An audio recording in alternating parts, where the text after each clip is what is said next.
All right, guys, we're here for our second episode of Strat Chat. We got kind of one of those other big Twitch names here right now. We got RamBam, ladies and gentlemen. RamBam in the house. If you don't know him, he's the guy who definitely pleasures himself to Mace Windu posters. And if you've seen his stream, you know what I'm talking about. Anyway, so say hello, everybody. Or RamBam, say hello to everybody. What's going on, guys? Yeti, thank you for having me. Yeah, thanks for coming, man. I really appreciate it. I know you were talking about doing a collab for a while, and I had this in my head that I wanted to do it, and I was just like, I don't know, I just never really got it fully fleshed out. But the idea I think is pretty sound, so we're just gonna feel through it and see how it goes. Just do the tip Yeah, just for a second, see how it feels. just Yeah, just the tip. It's always the tip, just the tip. I'm digging the backdrop that you got. You know, Well, Mace Windu interview type thing. yeah, I was thinking about it, and I'm like, when I was asking about who you wanted your body to be, because at first one, we gave Senate Holly Berry because she was looking good in that black white dress, and I was thinking I would just grab like some guest off of because I used the Tonight Show backdrop, right? So I'm like. I was like, I'll just and then right when you said, I was like, do you have any preference? Because I before I was just thinking a talk show backdrop, not really like planning to switch it up or whatever. But then I was like, man, I could do one differently like every time. There's so many guests that have been on that show. And then you were like, do you even have to ask? And as you were saying that, I was like, Samuel L. Jackson. And then I saw him here in this like really, really amazing chocolate tuxedo. And I was like, that's just perfect. That's just perfect. It's like, yeah, so I think that suits RamBam pretty well. Absolutely. So today's been a really exciting day for Swigo. So two massive things have happened. Two massive things that happened. I know which one you want to talk about first, so we're gonna dig right into it. How do you feel Rip the about? Band-Aid off. Yeah, let's rip it off really quickly and get it out there. How do you feel about those two fleets being necessary on your defense? And that means you're gonna have to attack two fleets with your fleets. Gotta love that fleet RNG. I know you do. I've seen your stream. I know how much you love fleets. Yeah. Like I said, you've seen my stream. You know how me and fleets just get along. I'm not a fan. I'm not a fan of the two fleets. I barely am not a fan of the one fleet. I want to go back to where we have no fleets. I think from a strategic standpoint, from a theory crafting standpoint, that is just a paradise for people like me who, is it behind the top wall? Is it behind the bottom wall? I don't know. Let's try to keep our opponent guessing. And with fleets, you're only limited to one back wall, and then obviously you've got fleets in the back. I don't like fleets. I've never really cared for fleets. It's always been a meta versus meta thing for me. It's Akbar versus Akbar, negotiator versus negotiator, malevolence, whatever. Not a whole lot of theories behind it. And the problem that I have with going with two fleets, first off, there's like 3, maybe 4 good fleets out there, right? You've got negotiator, malevolence, obviously those are the big winners. You've got Millennium Falcon, Akbar Rebels. Yeah, those And then you top got rebel fleets Finalizer. can still kill pretty much anything. Yeah, Yeah. and then you've got Finalizer. Yeah. Um, and that's really it. The Empire fleet. I know they just had The TIE bomber. Yep, Yeah. TIE bomber. They just had that drop, and that kind of helped them, but it's not amazing still. Mon Mothma, or not Mon Mothma. The Resistance, Yeah. garbage The fleet. Raddus, yeah. Yep, garbage. Just there's no resistance tank, and that's why they're garbage. Is just Yeah. because it's a limitation on them. Well, Um, it's like so I've definitely been saying that First Order and Resistance are going to get a pilotless tank soon, and I would expect that to drop sooner rather than later. I'm actually surprised that they're moving to 4 fleets before that's happened. I'm not going to lie. I really like I mean, once again, I tease you about it in your stream sometime, but I've been saying this is going to happen for months and months and months, and it just made so much sense to me is that they've moved away from not having from having no fleets in Grand Arena. Like when was the last time we had one with no fleets? 6 months ago. something like that at least. Yeah. Like it's crazy. And so now they're going to do the double fleet. And here's the thing: the question I've got after that is, is the next one going to be no fleet to try to make up for it? Because here's the craziest part. I know they're going to do it. They're going to drop shit on people just to reward the people that were doing what they want them to do. And they're going to punish everybody who didn't. But the question is are they going to like take their fucking knee off their throat in the next month? Or are they going to keep the knee on, and just as the guys are recording, saying, hey, he can't breathe, like, that's what CG's like sort of known for doing, is just leaning into the damage. Are they going to keep doing it? Because fleets are literally the part of the game that I acted like I knew vehicles would never happen just because fleets are so maligned, basically. Yeah. Like, so much of the player base hates fleets that I can't imagine them dropping vehicles, because I think that would move most of the sane people. Would just be like, you know what, fuck this, whatever. They hate fleets because it's not a good game mode. If they were to fix fleets and kind of make it its own thing, they've made fleets basically a copycat of Squad Arena, and I don't think that's where fleets should be.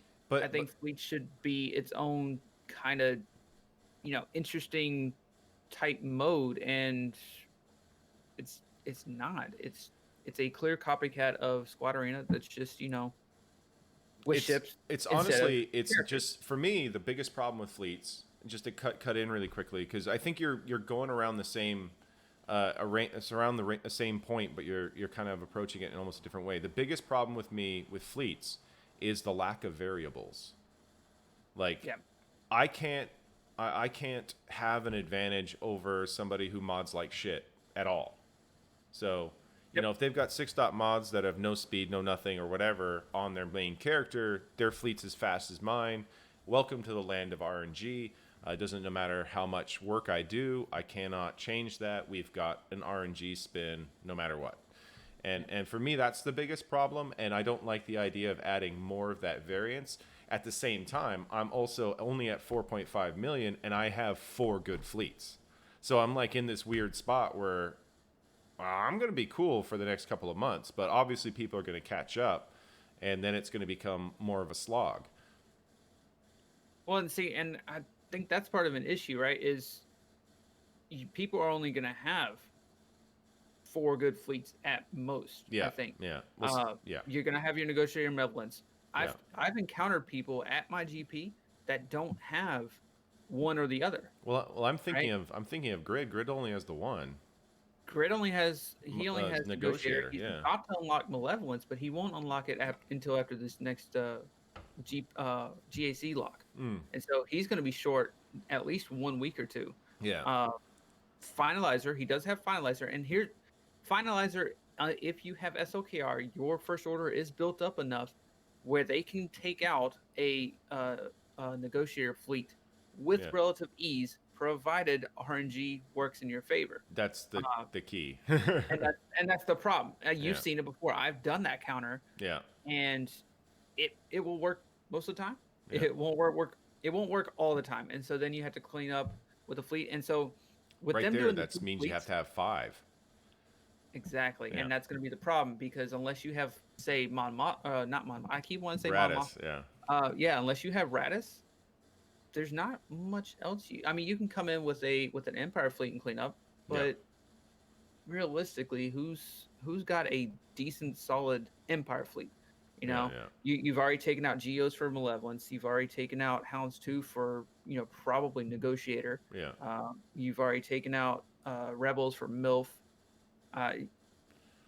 You're stretching your roster thin, and so them doing this is going to stop a lot of full clears, I foresee. That's kind of what I titled my video, is like is this the death of full clears? Because I just don't see how it's going to work. You either attack with your top 2 fleets and you clear them, or you set one and you don't clear their fleet zone. Well, and so I'm kind of in a predicament. Obviously, I've got a Relic 7 Mace. Everybody knows that. First ever. It's nothing new. I've got I gotta do some theory crafting, but I want to kind of set a timeout team. Yeah. Where it's gonna make you at least 2-shot it, and if it makes you 2-shot it, that's a win in my book, because fleets are so scarce. It's not like you have an infinite roster and you've got 60 teams that you can put together to take to try to throw at the team. Yeah, You've yeah, only yeah, got yeah. at most what 7 fleets I think that are in the game, 7 capital ships. Yeah, and even then, there's not enough ships to populate all those fleets. So Exactly. that And I think so that's the biggest problem. and Like, so you, I'm thinking, I'm thinking setting a timeout team.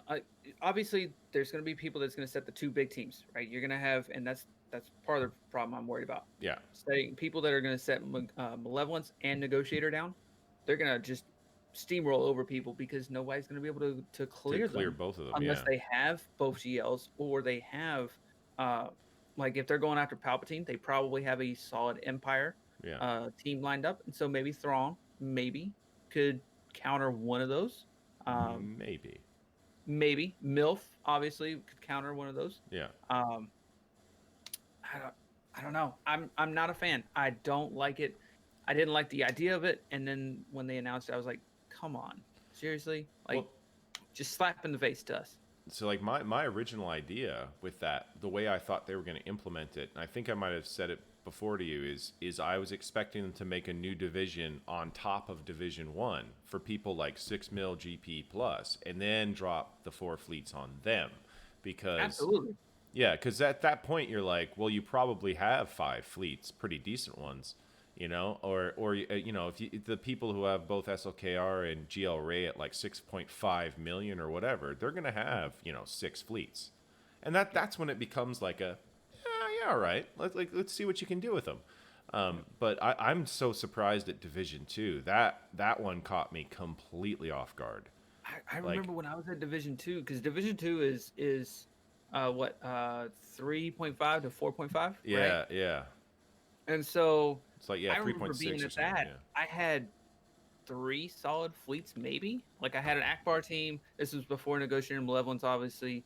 yeah, I had an Akbar team. I had a Thrawn team, and a Mace team. and I kind of had I had a, I wouldn't call Mace an actual team, but I guess, Yeah, yeah, and Tarkin with the Geos. yeah, yeah. So 4 technically, but not really good fleets. Yeah, yeah, yeah. Just sort of So filled the gaps, so to speak.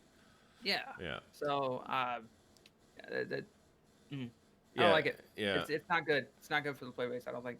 yeah. I think this is one of those ones. And you know what the funny thing is? I was a little bit like, oh wow, I'm gonna have an advantage because I've got 4 pretty good fleets.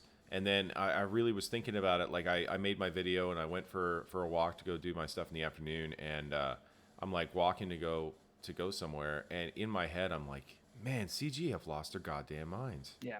They've lost their goddamn minds.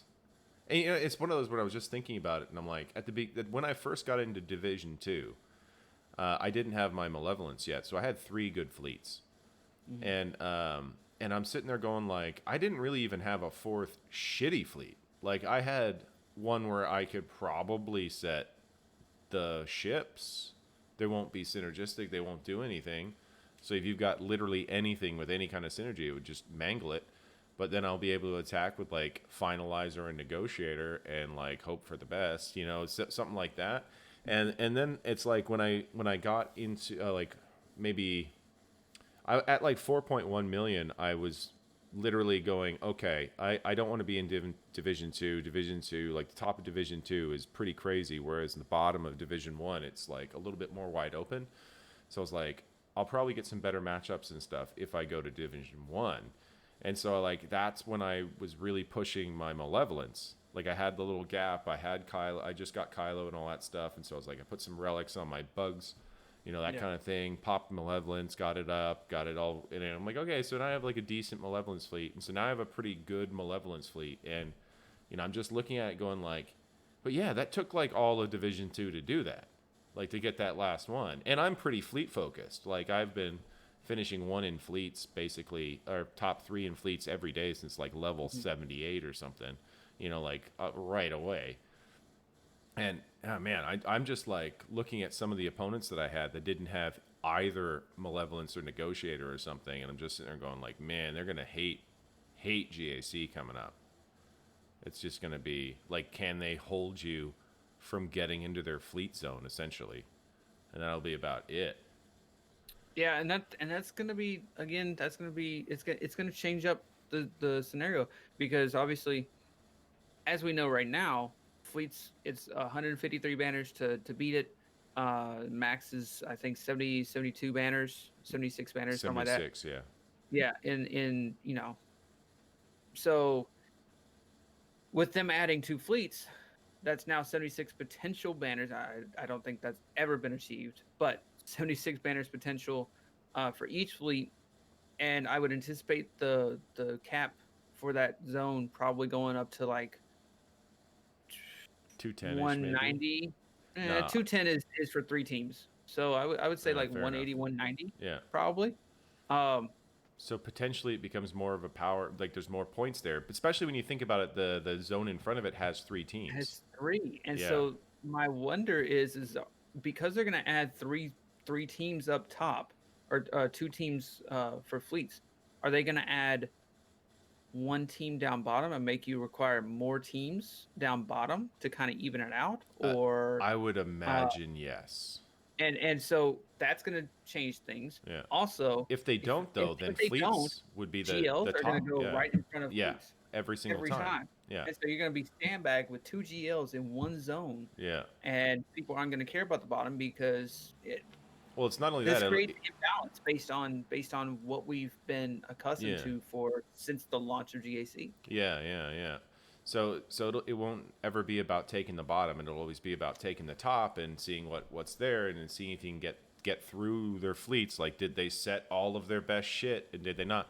And not only that, it's going to give you a little bit more information on what they used if you go second, which I don't like.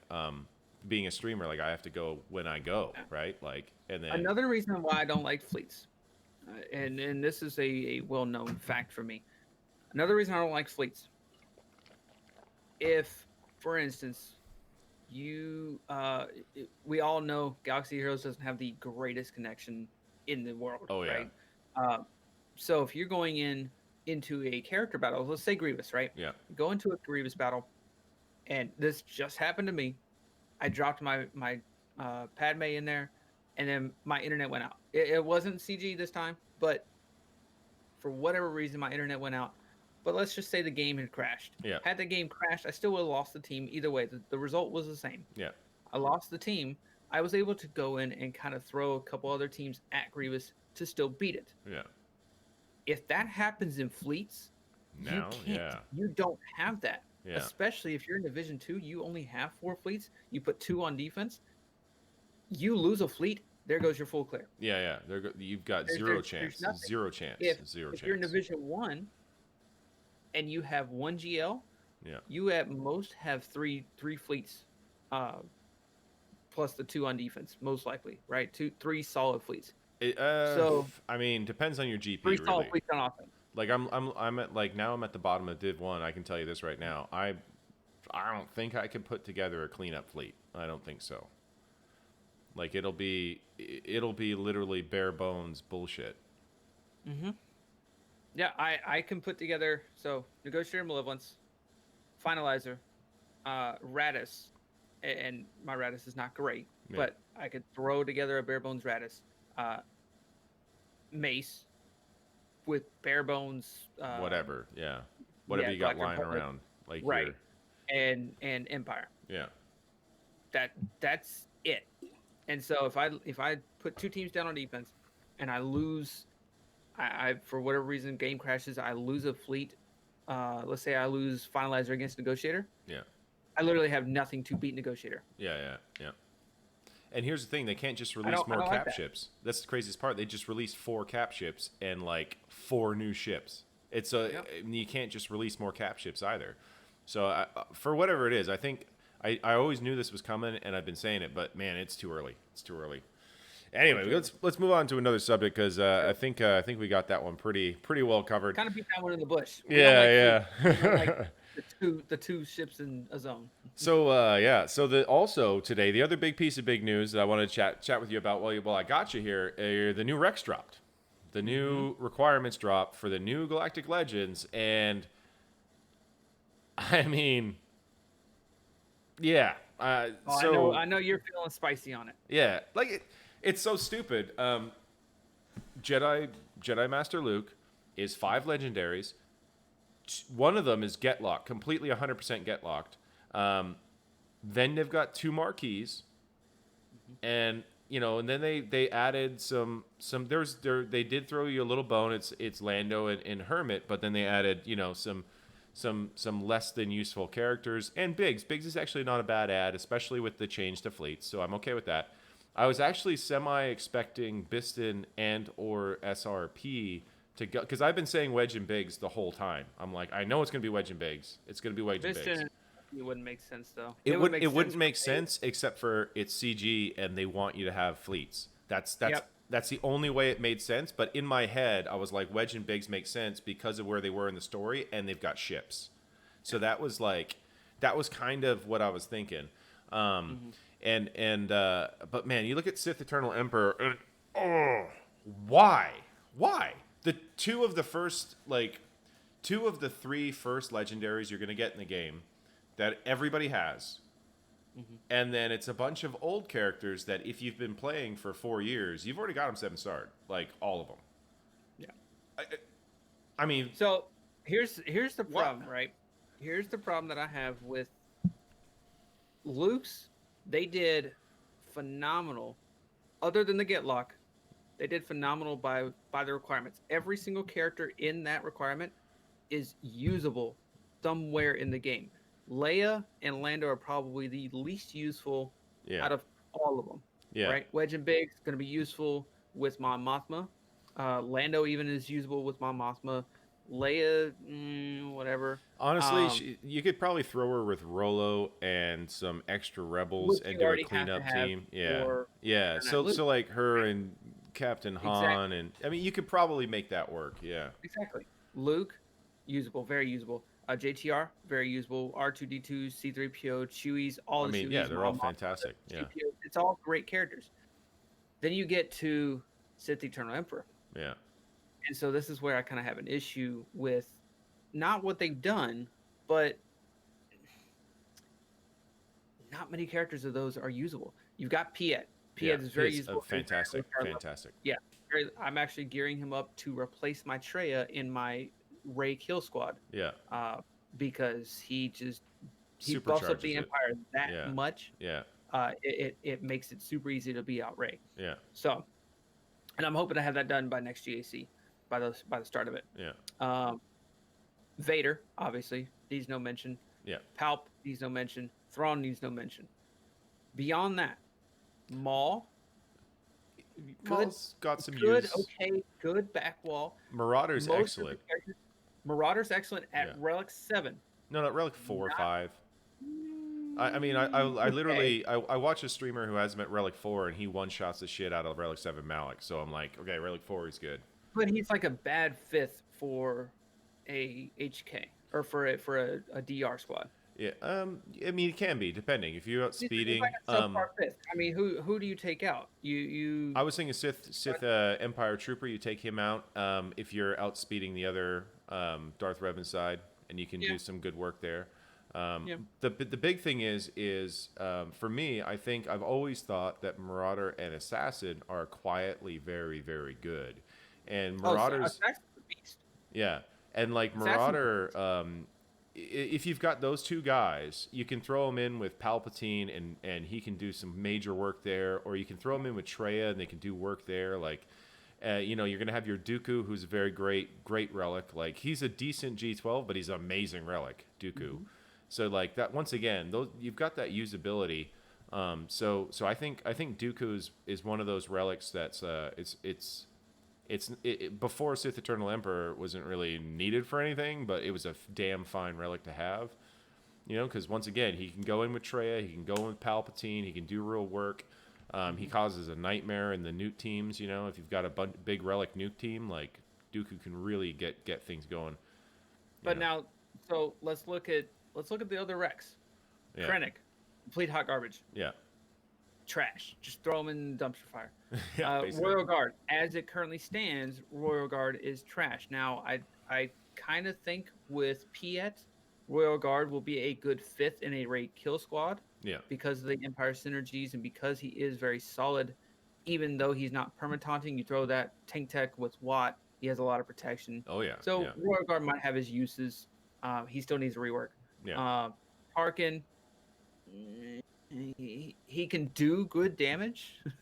Yeah. Just not a whole lot of people are taking him up to Relics because he doesn't really have a spot in the game. Yeah, Tarkin's one of those, like, if you're using him with anything, it's going to be like a fifth in a Empire squad under Palpatine. You're using him for TM reduction and some debuffs, and that's about it. Veers and Stark, obviously, Awesome. good. Yeah. They're awesome characters. They are obviously required for any Imperial Trooper lineup, but they're not. They're still like a B team. Yeah. With Darth Piet Sidious. though, those troopers can do some fucking work. Oh yeah, but Piet is the one that supercharges them. Yeah. Not those two, right? Yeah. Darth Sidious at Relics. You're taking him up to Relic 7 for Emperor. At Relics, he's actually really solid. He can do a lot of damage if modded correctly. If modded for high crit chance, high offense. But outside of Relics, he's garbage. Yeah. And then Maul. I've been hearing actually bad stuff about Sidious at Relics. So one of my viewers actually has him up at, I think, Relic 5 or Relic 6 or something now, and he's just like, I can't get him to do fucking real damage. I've seen footage somewhere of him actually doing upwards of 50k damage. On an AOE, but it's only his AOE. His basics hit for his basics are wet noodles. Yeah. His basics are wet noodles. Mace hits harder than him. Yeah. Boom! There it is. There it is, ladies and gentlemen. You know what? That's how he won the duel. That's how he won the duel. He lived through the first AOE. We've just figured it out, ladies and gentlemen. He lived through the first AOE, and that was it. It was basics after that, and it was all over because Mace had him beat. Yep. If it wasn't for Anakin. Maul and Dooku. Yeah. Dooku obviously has his uses in a new team or a Grievous lineup or whatever. Dooku's usable. Yeah. Maul is I put him on like a backwall defense. If you check my GAC history in 3v3s or 5v5s, I'll put him on like a backwall defense with a bunch of subpar Sith just to kind of throw people off. Oh yeah. Because it was a previous meta still. I'm actually surprised they didn't include Savage in here. Actually, that's what I was just thinking. I'm like, I was a little bit surprised that that Savage wasn't brought in, and I kind of, instead of the Trooper boys, I expected the original Stormtrooper. I really was expecting the original Stormtrooper. I was like, Sith Trooper. Yeah, or Fawcett maybe, something like that. Sith Empire Trooper would be a good idea. I was thinking Sith maybe Empire Trooper, but I'm thinking Lobster. Lobster just made sense because I think so. Yeah. He's literally the Final Order's Stormtrooper. Yeah, it ties everything together nicely. Yeah. So I'm actually surprised he wasn't included, but so be it. Whatever. Maul is. It's just these requirements are not great, and then obviously you have Jedi Knight Anakin. They threw us a bone on that one. That's just a complete bone. Who does not have a Jedi Knight Anakin at Relic 7? At Relic 7, or at least good relics, especially if you're going for gas, and especially if you're got in Malevolence. Oh, sorry, Negotiator. Yeah, like he's completely usable. So they threw the community a bone with including him as a requirement, and a lot of people were expecting gas, myself included. Kind of thought, gas would make sense, especially since they've locked. Get locked. Grandmaster Luke by Get. I anticipated them doing, honestly, Malik and Gas as a get lock for Sith Eternal Emperor. Both are Sith. Both are kind of in that direct lineup of getting Palpatine to where he's at. Yeah. So that would have made sense, but they just went entirely. Here you go, everybody. You get free to play stuff for Sith Eternal Emperor, and so that's good from a standpoint of mine, where I'm like, okay, I can go and farm this character, and I'm gonna bloat my roster a little bit, but it's easy to get. Yeah. Whereas, like for Rey, wasn't really easy to get, and you're bloating your roster. First Order, it was easy to get, and you're not bloating your roster. You get 2 solid teams out of it, plus SOKR.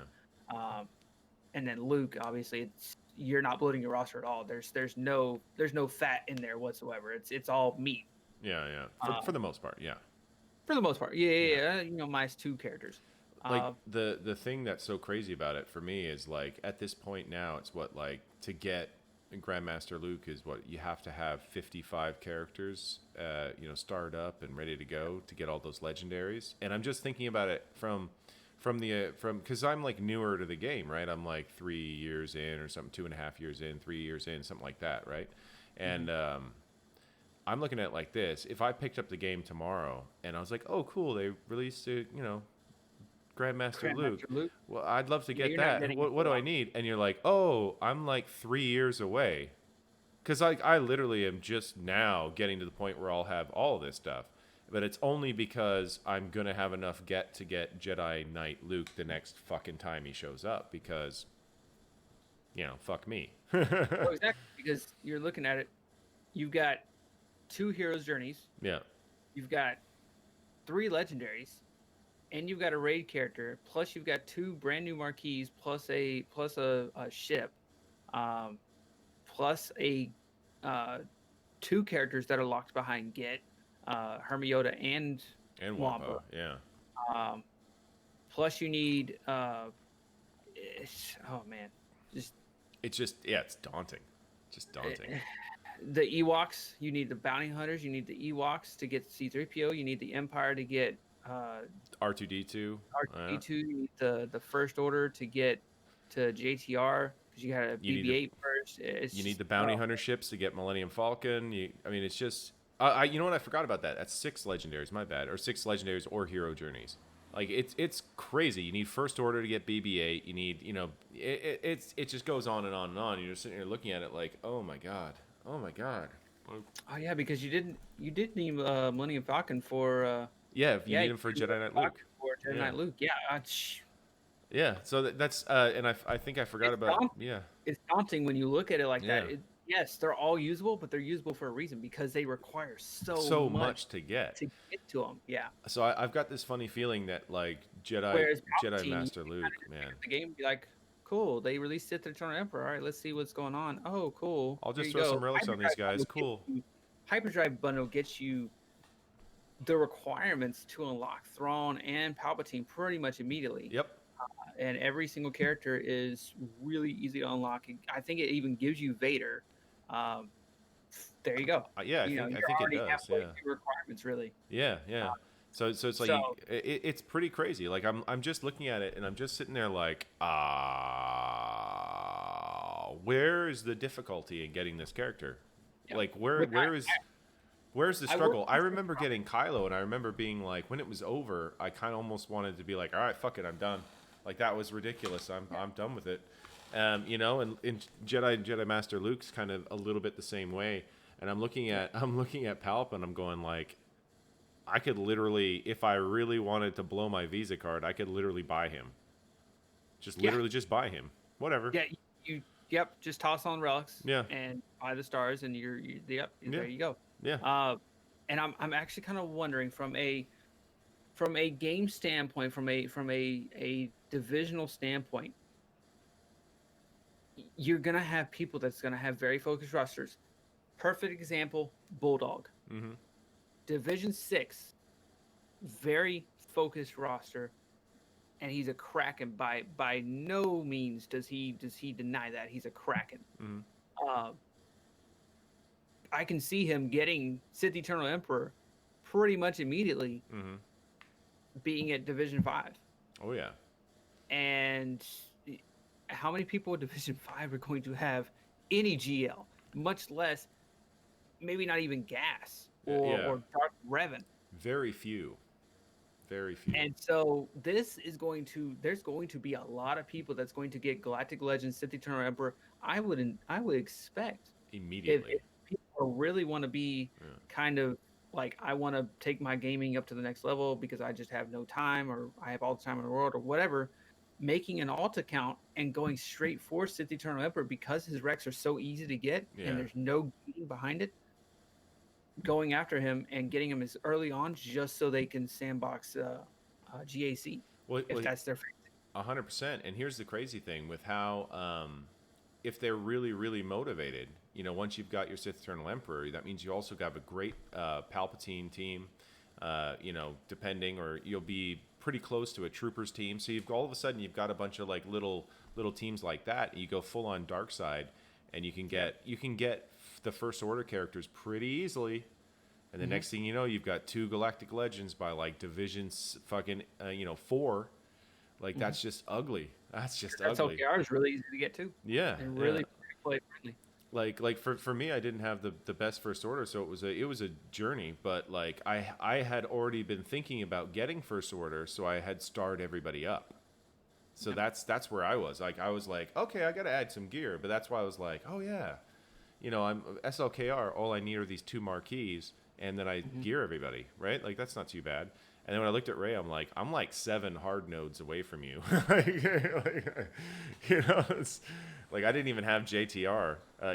When those things dropped, I was like, I had a level 1 gear 1 BB-8 just because I had originally worked on First Order, early as like a backwall team and left them at like low gear. They were all like G10, G11. But man, it's pretty crazy. I don't know. I dig the Rex. Overall, I think the Rex are, for both characters, I think they for the most part make sense. And from a free to play perspective, Sith Eternal Emperor is going to be a fantastic character for a free to play low level to have, because at the end of the day, it's still going to be the Galactic Legend, and CG has confirmed that they will be Similar in power level similar to every other GL. And so it's still a GL. I would argue that based on the Rex and based on how bloated your roster gets for what you get bang for your buck wise, Palpatine and Rey are going to be fighting for the weakest Galactic Legend spot out of the 4. I think so, yeah. And I think Kylo and Luke are going to be fighting for the strongest, and I think that's as it should be, because Kylo is a beast and Luke is, well, Luke. Yeah, he should be a beast. And you also get Jedi Knight Luke out of it, who is a beast on his own. Like beast and a SLKR counter as well. Yeah. The SLKR counter. The joy of Sith Eternal Emperor is you're getting Vader out of it, and you're getting Thrawn, and both of those are required to beat and Piet. All 3 of those are required to beat Rey really easily. So you get a good little thing going on there. But that's actually a pretty good segue talking about these Rex, because one of the things I actually wanted to ask you about, we're going to get into your JAC history in a moment. So let me show your account off first, and then we'll get into it, because it's sort of what we're here for, even though we like chatting about just about everything here. I'm going to go ahead and show you the emulator here, just so we can show RamBam's account. And there it is. We got RamBam there, the Jedi Master himself. As you can see here, he's at 6.6 million GP, so he's pretty up there on that. So we're going to be getting a little bit of a view from the top there. As you can see here, he's got tons of Relic 7s. He's got his Jedi Luke. He's got his Slacker. Of course, he's got General Skywalker. He's got that Relic 7 Wat Tambor looking so sexy in red.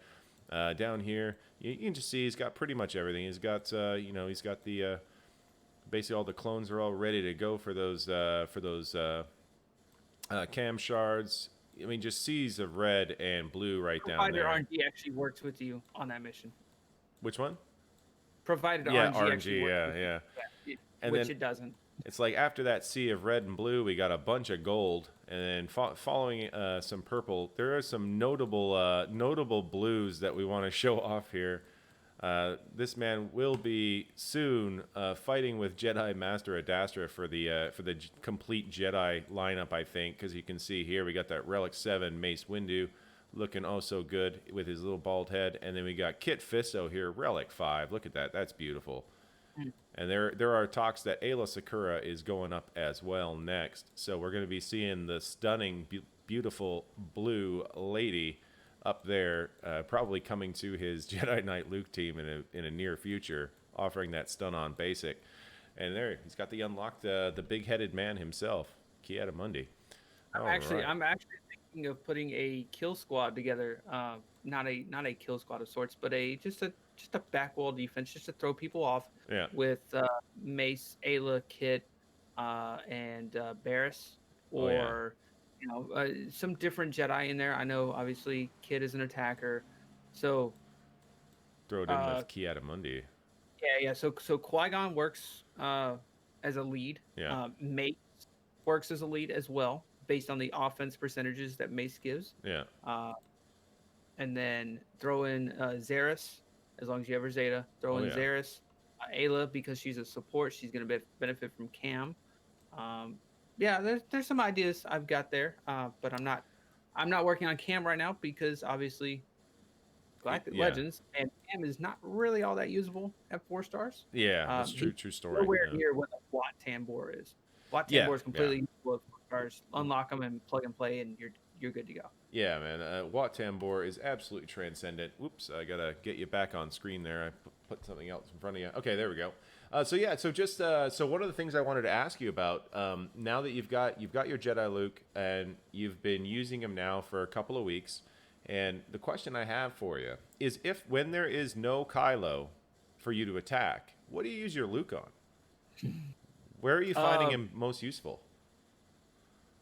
I will use him to take out as long as I run him with like Hermit Yoda, and I'll plug in Mace in there as well, just to have some fun, because I like to get my Mace kills. Yeah, you gotta get your mace out. He's always looking to get his mace out. Always. It's a thing I have to hit on my channel, that I have to get a Mace kill. It's part of it. Yeah. You know, I normally will see what's in the back and then go from there. I've used Luke on. What have I used Luke on? Grievous. I've used him on First Order. I've used him on crap resistance teams for people that have Ray but don't put Ray down. Oh yeah. Yeah. They'll put their Finn lead Poe team. I've used him on that. Really, besides the GL, Luke's going to counter pretty much everything. As long as you run him with either Shock or Hermit Yoda, That are and fast you have enough, them modded for Yeah. speed. If you have them modded for speed, Luke can pretty much destroy anything, because he's going to get that first turn and then slow everybody down, and then give everybody else that damage up. Oh yeah. Master training type thing. He can pretty much destroy just about anything out there. Oh yeah. Yeah. And so you're finding decent banners on that, or not so much? Oh, yeah. Or, yeah. Oh yeah. Especially, like I said, you run them with Hermit Yoda, you'll get 58 to 62 if you play it right. If you really want to drag out your game, which is, it's tough to do because Luke does so much damage. It's tough to kind of drag it out, because he'll literally one shot people with full health and half protection if they're like gear 12 or low relics. Oh yeah. Yeah, it's just insane. So it's tougher to get him great banners unless you run him with Revan. But yeah, 58 62 in a 5v5 scenario. Yeah, so pretty good. Pretty good. Yeah. One of the teams I wanted to ask you about in your GAC history, because it was something I've not seen before, and I see how it makes sense, but I want to ask you about it so you can tell everybody your thought behind it, is you set your Galactic Legend Kylo with Phasma, Faust, Hux, and Bastila Fallen. I'm assuming that's there for the crit down, but tell me if I'm wrong. It's there for a couple reasons. So it's there for the crit down. But as most people know, the galactic or the gas cheese works unless you have Malik in there, right? Mm-hmm. If you have Malik in there, it destroys that gas cheese. In similar theory, it works with Basilisk Sean Fallen. You have to have her modded for speed, obviously. Yeah. But it destroys that gas cheese because she puts out that fear. She's gonna fear gas, increases cooldowns.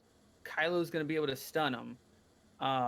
Even if he is, even if Chewie has guard on him or whatever, it works.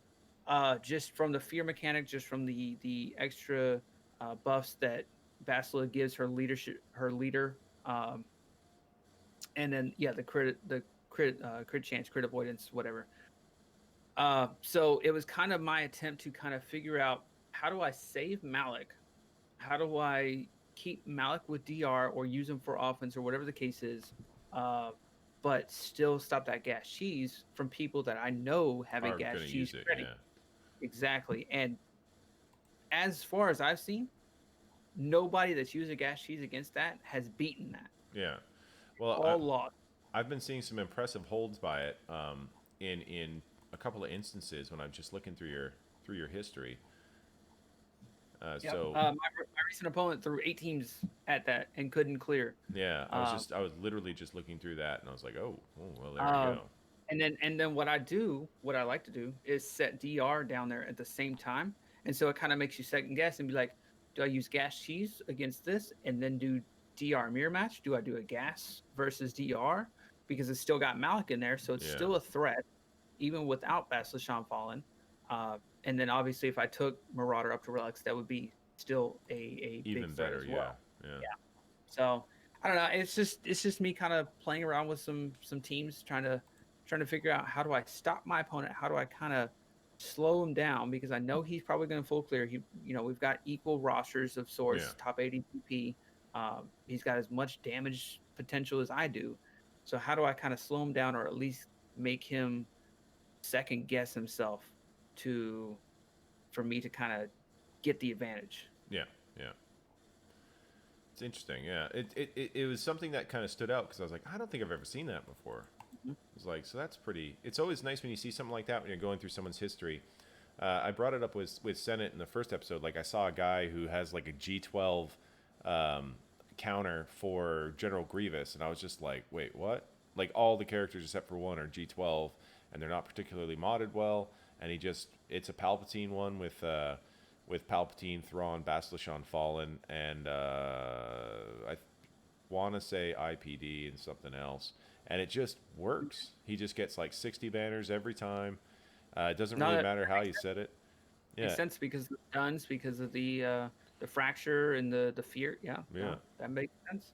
yeah. And it's just funny because it's one of those where I was looking at the guy's roster because he doesn't have any Revans, and I'm like, oh wow, he's gonna have trouble against my Grievous. And then I looked at what he was doing with Grievous specifically, was looking for it, and I was going, oh holy shit, he gets 60 banners every time. I was like, so how am I gonna make this? How am I gonna make him lose banners here? It's like, and it was just one of those. He was just an older player. He was a good player, and he had some pretty good modding. Not that team so much. He didn't put his premium mods on it, but like just to have all those basically one relic, and he's taking out full relic like, um, Watt Grievous Watt teams. I was just like, okay, this guy knows what he's doing with that team. Like, he has that one I just kind of down. think if you were to throw Newt in there Yeah, instead of Watt, that would kind of throw it off. At least they might still be able to full clear. I don't think they get full protection though, yeah. and I so it'd be tried. advantage to it. Well, with the team as soft as what he was using, if they didn't have full protection, they're probably dead. Yeah, Yeah. So it was one of those. I tried BB-8 in there. I tried to get it faster than try to speed it up that way. He still managed to get through it, although he did lose. He did eat the first hit, so he only got like 53 banners. Nobody died, but he had them all in the health, so to speak. but He that's ate. good though. Yeah, That's yeah. That good. was kind of the goal. That was the goal. I was like, I got to make him lose some banners here because this guy knows what he's doing with his teams.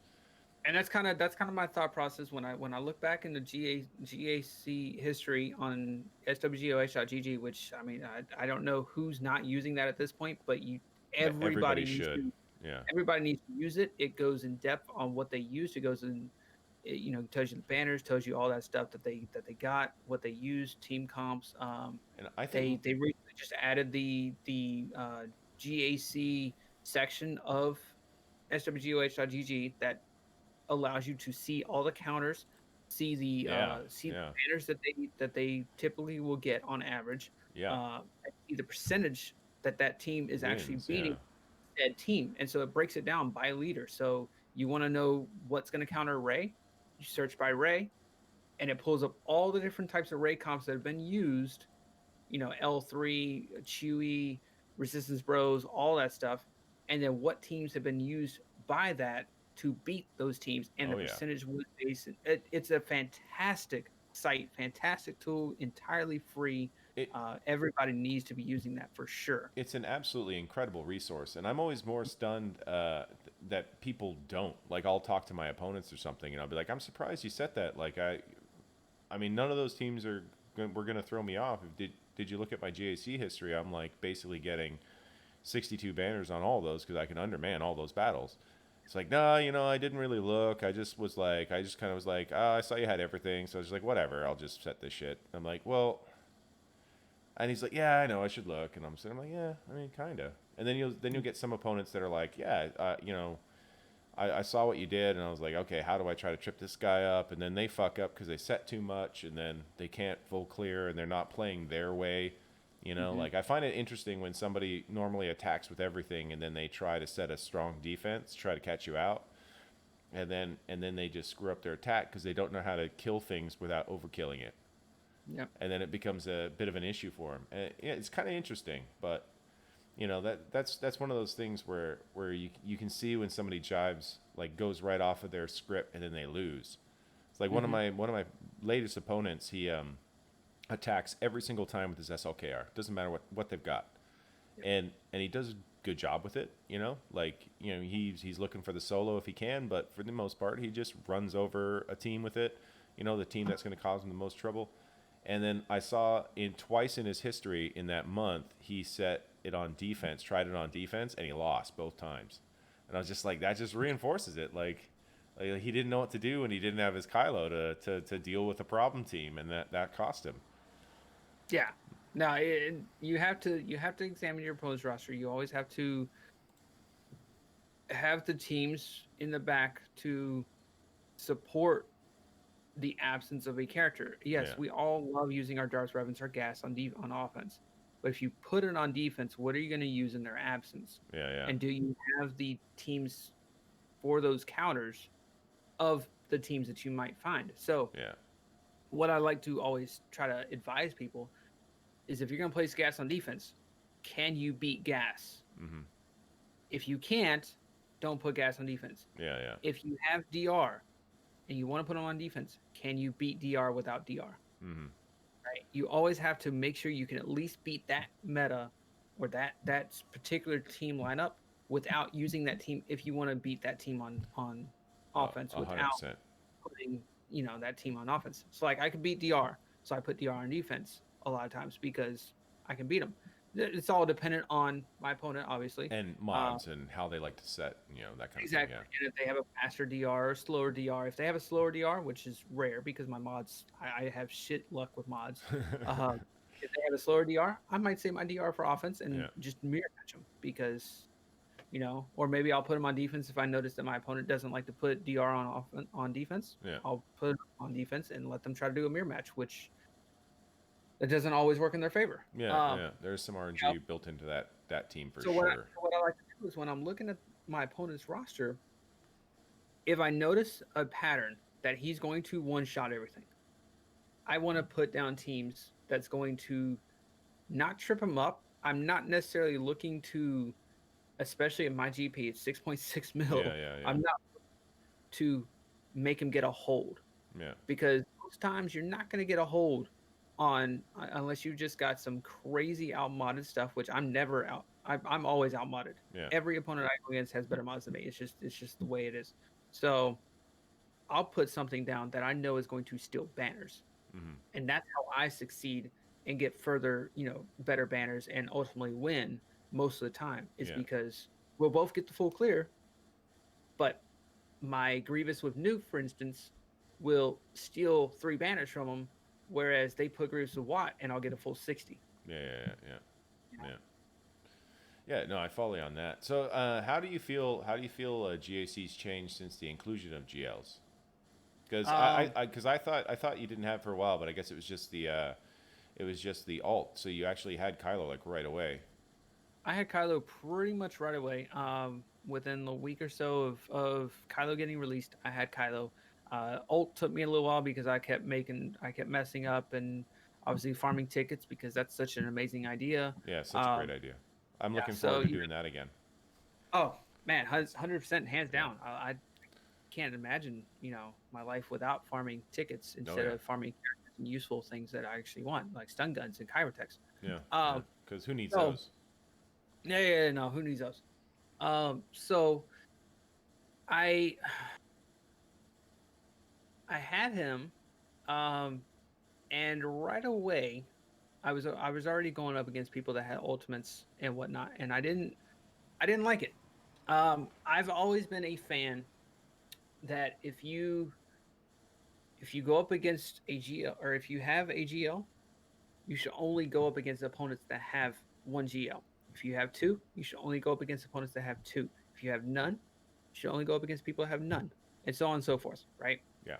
Because in my mind, when I was facing off against people, I never really faced off against people and didn't have GL. So I always saved my Kylo for offense because I didn't have the counters and anything ready. So I saved it for offense back then. Uh, but it felt dirty to me putting him on defense if my opponent had no Kylo. Obviously, I'll use him on offense and I'll get 64 banners, 63 banners to wipe out an entire team because that's what Kylo does. Yeah. Right? If they don't have a GL, but if they didn't have a GL, I wouldn't put them on defense because I felt dirty for doing that because of it's so difficult to beat any GL without a GL unless you have the counters prepped. Yeah. And let's just be fair, who's really actually working on the counters before they're working on GLs? Not a whole lot of people. Exactly. That's one of those weird spots where I find myself where like I kind of have most of the parts to get a GL, but because I can't stand arena and I just want it over with, I haven't been like putting the work in to dial them in. And so I'm still in this spot where I'm like, I probably can, but I just don't plan on it because I don't have any confidence in it whatsoever, even though I probably have, the teams I can put together to do it. And I find a lot of people get in that way, especially with the GLs where they're just like, well, all right, well, I'll just take my GL to clear their GL and we'll go from there. And it's, I don't know, it's an awkward one because you almost every time you're losing like 13 banners, 10 banners, it's never an easy battle. It's never one that just goes really quickly. So it's pretty hairy. Yeah. Yeah, but one of the things I was thinking of actually when GLs first got released is I was like, they can't just leave it with two. We need to have like a bunch because it's one of those where it sucks that they've made the that way that you have to have other characters to offset the inclusion of characters. It should never be like that. Yeah. With Hero's Journey characters, it was what 4 months, 5 months before we had JTR after CLS, right? Because JTR was in like January, February of 2018, and CLS was August of 2017. Yeah. Right. And so, but with them, it never really felt like Rey was more powerful than Luke. Yeah. Luke was still, pretty consistent. Yeah. And it never really felt like it was oh god, CLS broke the game. I mean, yeah, he was powerful, don't get me wrong, but it never felt like he broke the game. He was just a really good character, as Luke Skywalker should be. Yeah, you would think so, yeah. Right. You're like, this is Bespin Luke. He should kick some ass. Right. And like with the GLs, it feels like they broke the game. Yeah.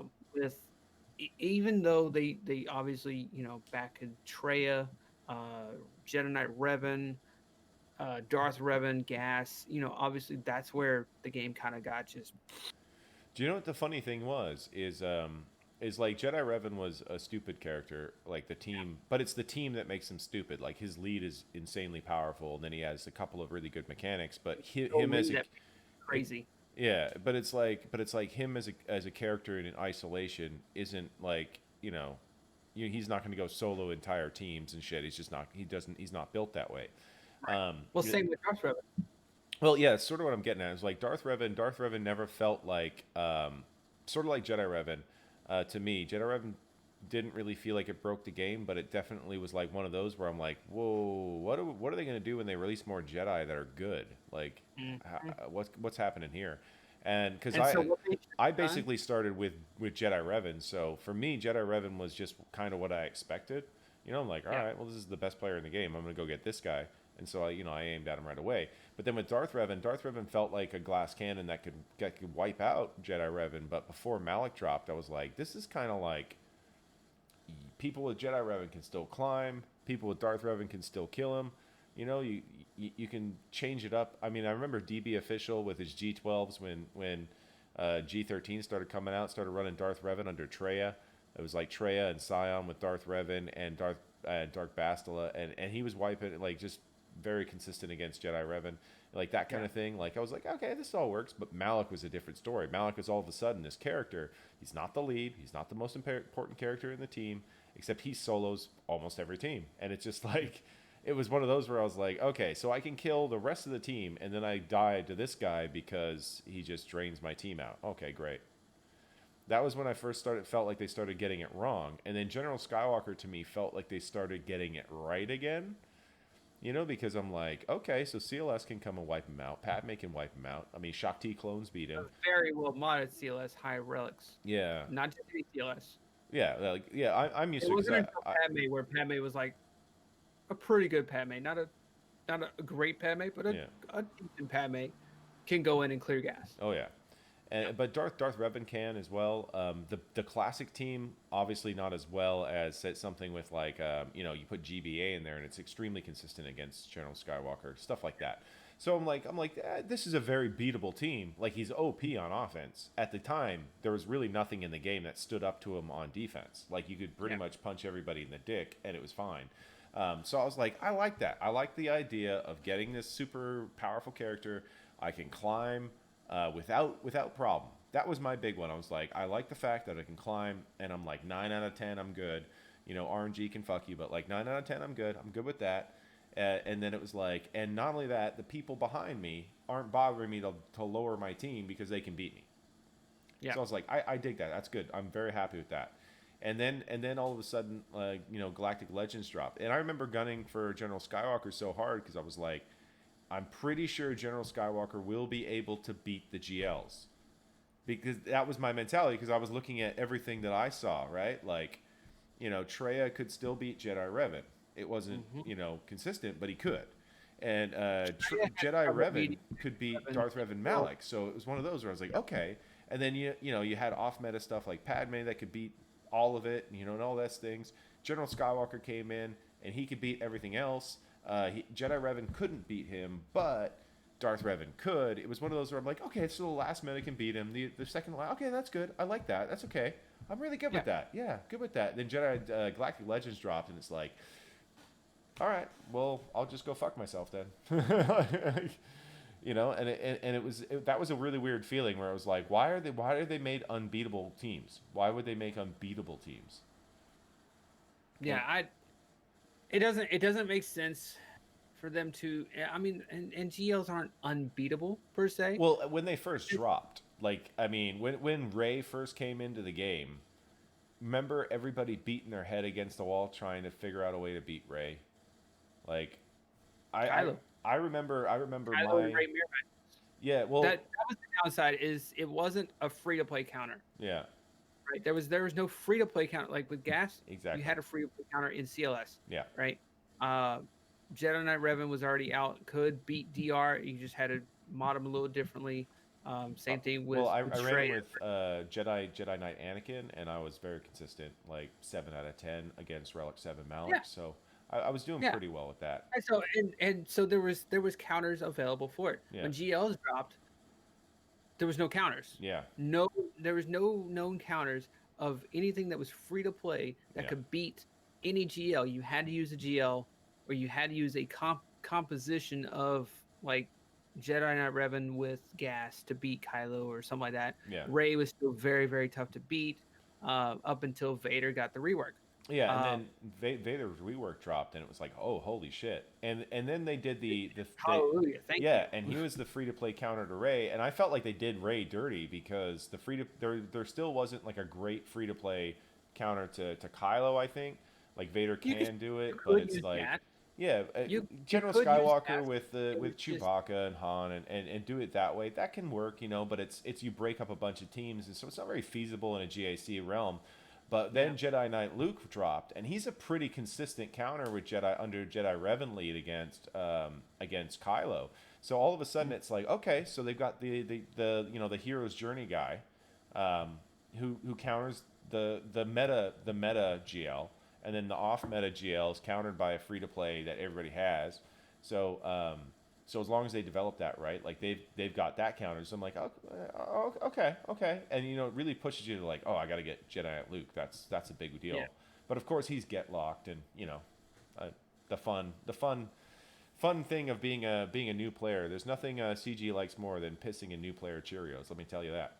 And yeah, and Now, see, they really don't do anything that's besides the Vader and Vader was a big gimme for everybody. Everybody loved it. It was such a yeah, fantastic drop. everybody loved it, and then they Yeah, followed it up with the Luke event, and yes, obviously the Luke event is gated, but yeah. for the people, it was geared towards the people who have been playing for years or I looked at it as it worked was a hard bone. at the beginning for Yeah, as far as like TB. Like yeah, I've been playing since 2017, but I had Wampa and Hermit Yoda, yeah. right?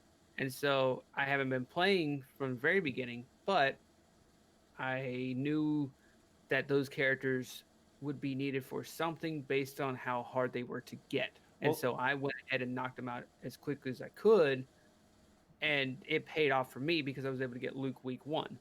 yeah, and it was funny because CG actively said that those two would never be needed for a requirement ever, and so of course they had to go back on that. Oh That's yeah, like one of those. yeah. Why not? It's easy. Yeah, so I mean, don't get me wrong. I in the back of my head, I always thought that I didn't know Black Legends were going to be a thing, but I knew there was going to be an ultra powerful Luke at some point, and I was positive it was going to take Hermit. I'm just positive. Oh, we knew.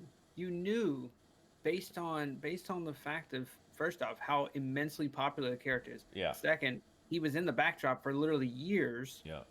uh, as the background of the loading screen. Oh yeah, yeah. Because he has to be. He's one of the most popular characters Right. in Star We Wars. knew that black suit, green lightsaber, Luke Yeah, Skywalker. that's the one we all loved. Like when I was a kid, that was the Luke that I was like.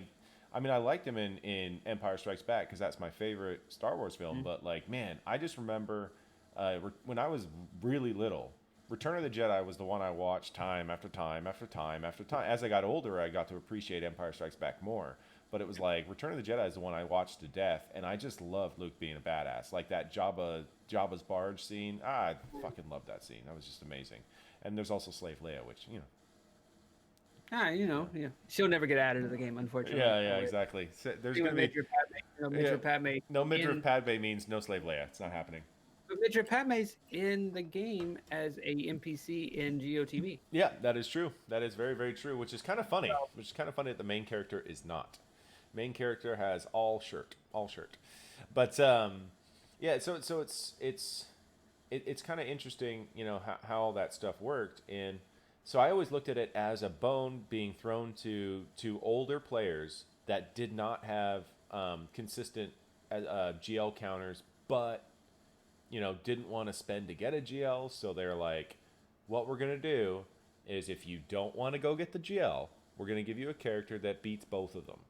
So it's easier requirements. Go that way. And so that's sort of almost what I'm feeling like what's happening with Sith Eternal Emperor. It's another bone being thrown to these older players that aren't going to spend to get like the mega GL, but they're going to go for one that can beat the others. And they're going to go, okay, well, this one's not going to be ridiculous, but he's going to be able in the right comps to beat the rest of them. So if we've got 4 in the game now, we're going to give you the opportunity to beat 3 of them, because you've got your Vader and you've got Jedi Luke, and then you got, So it's one of those where like, if you want to go this way and you want to relic up this stuff, we're going to give you a GL that's super easy to get. You only have 1 marquee to farm. You can have them in 3 months or 2 months. You can triple farm because it's like 1 marquee. So you can triple farm and you have them in what?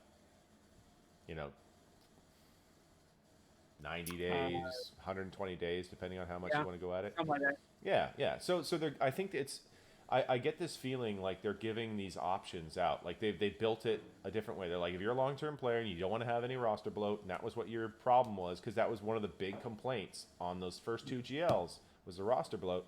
It's like, we gave you Jedi Master Luke, go get him. Yep. You're gonna have to relic up all of those characters, but they're all good characters. They all have use. Go get them. And then they look at Sith Eternal Emperor and they say, like, if you want something that's easy to get, you don't care about spending to gear up some garbage, bloating out your roster. This one you can get. You could literally pull out your Visa card and get them tomorrow. Get ready for them tomorrow. Go get them. Absolutely. And Either and buy so the relic pack, buy the, spend the energy, buy the vaults, get the refreshes. yeah. Boom, you have all the characters up at relics.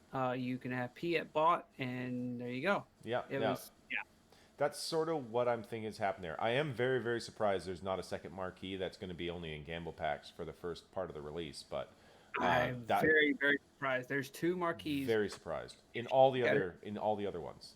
So If you look at it, there's 3 marquees. Well, 2 plus. I say 3. There's 3 marquees for every other GL.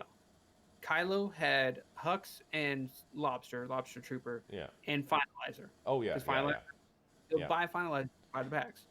That was the only way Ray to get him fast enough. Yeah.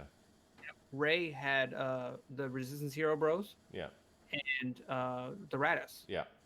Luke has Mon Mothma, Chupio, and Y-Wing. Yeah. And when you look at Palpatine, everything's entirely free to play with the exception of TIE Bomber. Yeah. And Piet. Yeah. That's it. Yeah. It's the only 2 characters you have to buy. Yeah. Everything else is entirely. It's already been in the game, and if you're a veteran player like me, Yeah. have all those characters already ready to go, as far as at least star level. Yeah. Slap some gear on them, slap some relics on them. You're golden. Yeah, I follow you on that. Yeah. It's kind of crazy. So we've been gabbing for quite a long time. Is there before we close out? Let's just ask you any questions. Have you had any teams that used to be like bogey teams for you that you had struggled on? Not counting fleets. Not counting fleets. Not counting GLs. Yeah, no fleets, no GLs. Was it what used to basically you didn't want to see on a defense? Because I mean, now I think you have a roster big enough and it's developed enough that you probably can deal with just about anything in the game. But there was a time when there were teams that you just were like, oh, don't set that. I mean, I'll beat it, but like I kind of don't want to do that fight. Teams that are just a pain in the butt to go against. There's 3 teams that come to mind. They're just obnoxious, banner stealing, and if RNG goes wrong, screws you out of the win a lot of times.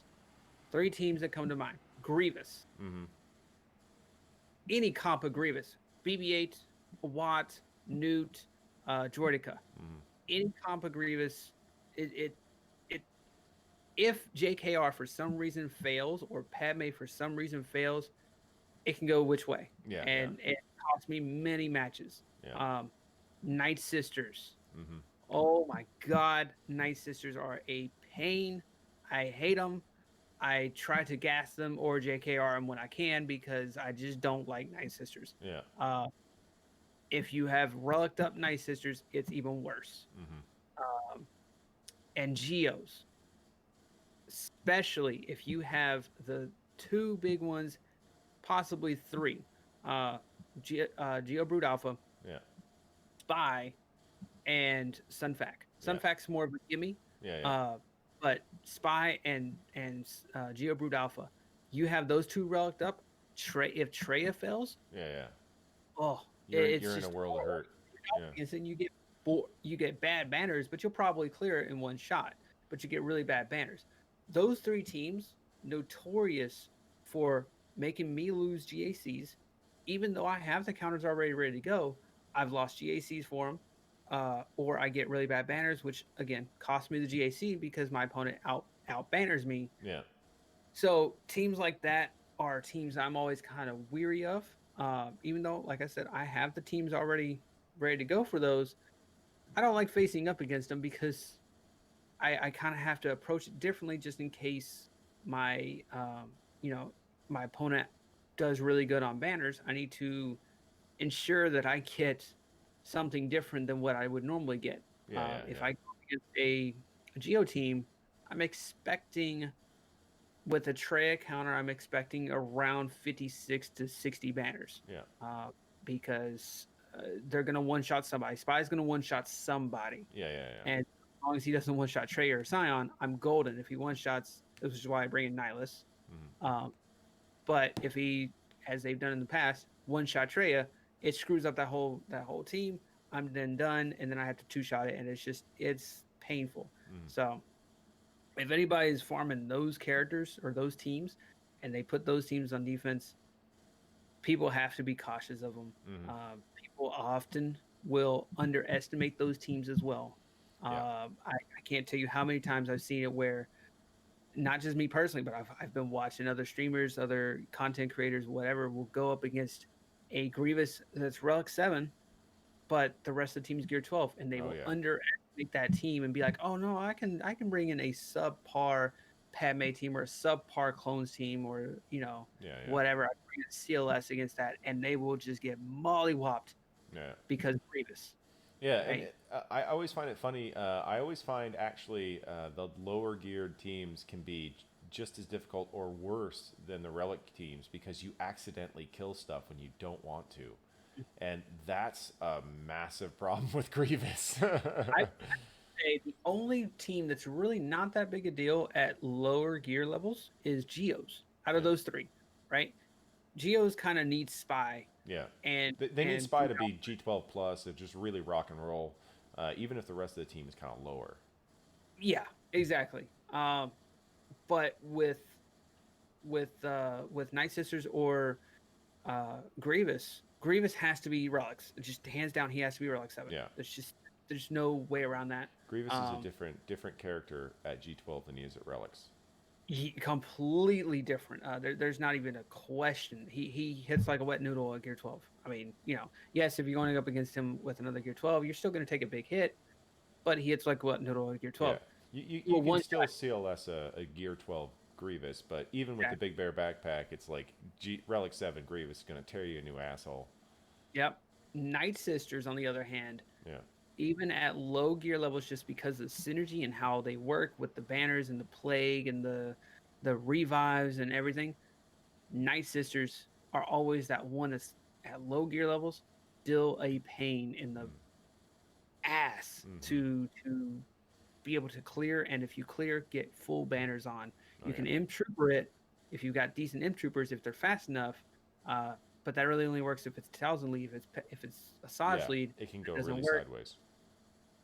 Oh god, and I've lost numerous times against that. You see my troopers. My troopers aren't bad, Yeah, uh, but I've lost against Night Sisters because one wrong mistake, not even on my end, just they go after one wrong person. yeah. You get the It's all done. stun right off the bat on Stun or someone, Saj or gets the cleanse, and yeah, there goes all the buff and the turn meter, and yep, done. yeah, So and then it's like, okay, have a good one. yeah, so those three teams are really the only teams I ever am kind of suspect about. Every other team I look at, especially now, I kind of like I already know what I'm going to do against this. If Yeah, I yeah, see a CLF down, I know what I'm going to do. If I see JTR down, even though I don't see a JTR normally, yeah, yeah. even a Treya, I don't really normally see it. But if I do, I kind of already have an idea of what I'm going to do against it.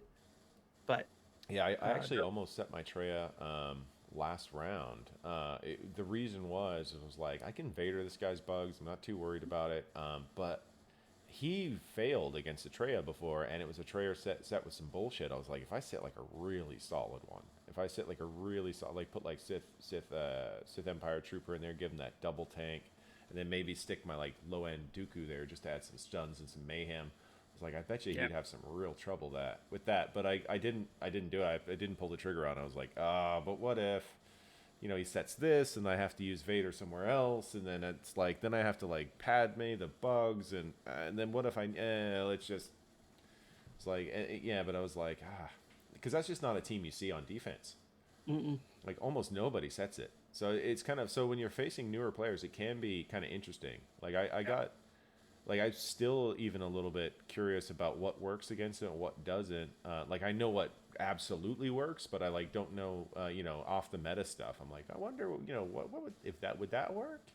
you just try to think about it, and like isolate changes the game, and then you've got like super zombie on Scion can fuck things up, and then his taunt goes away and comes back, and it's strange, and they're getting rid of the debuff, so you can't stick your buff block on him, and he gets back in the way when you need to kill somebody, and then they heal because of the heal mechanic. It's a very, very strange team. Yeah. Very. Yeah. Anyway, so I think that was pretty good. We went on for an hour and 20 minutes. All right, that's pretty good. Oh, wow. Pretty good chat there. Yeah. Nice play in the background driving video right there. Oh yeah, this will get you to work and back. So thanks for coming out, man. I really appreciate it. This is the second episode here, so it's always nice to have that. Everybody who is looking for you, where can they find you? I'm all over Twitch, RamBam001. I have a YouTube channel as well. Make sure you guys go and check that out. I'm constantly on Discord. I have like Discord just everywhere attached to me. So best place if you like need to reach out to me, contact me on Discord. Not super hard to find. I'm in pretty much every Discord server out there. No demand. I don't know why. It's just it's weird. Once you become a content creator, it's like every Discord server just kind of opens up and you're just kind of shoved into everybody's Discord server. A little bit, yeah. It's a weird feeling. So I mean, yeah, that's the primary, the three places I'm at. But I'm really pretty active in the community and in several different communities across Galaxy Heroes. So one thing I will add is that RamBam usually streams his GACs earlier in the evening on Twitch. So it's usually around, I want to say about 7:30 Eastern time is about when we see you. So anybody looking for his GACs there, I do suggest you go check it out. It's a very fun little time. He has a very nice Mace Windu song that you're going to hear at least 5 times, and it's always nice to have it come out there. So if you did like the video, there's a lot of rage because we all know RNG, especially with fleets. Oh my God, there's going to be so much rage. And RamBam does like a good rage. He really does. Oh yeah. I have a redemption button on my channel for it. All right, so do go and give his channel a follow. If you haven't followed my channel yet, you should do that as well. As always, on his YouTube also, if you haven't got a subscription over there, you should go do that. And if you haven't subscribed to mine yet, then go ahead and do that down below there as well. Give this video a like if you liked it. Leave a comment down below if you just want to, tell RamBam what you think about Mace Windu, or you want to make a different comment about anything we talked about. So do leave a comment down below, and stay tuned. We're going to be doing some more episodes of Strat Chat coming up. I was hoping to get another one done before GAC starts back up again, just to give you guys something to watch and Swiggle related. And then we're gonna try to do one at least once a week going forward, as long as everybody keeps liking the format. And with that, I'll have to say thanks again, RamBam, for coming out. Thanks guys for watching. Really appreciate it, and have a good one, guys.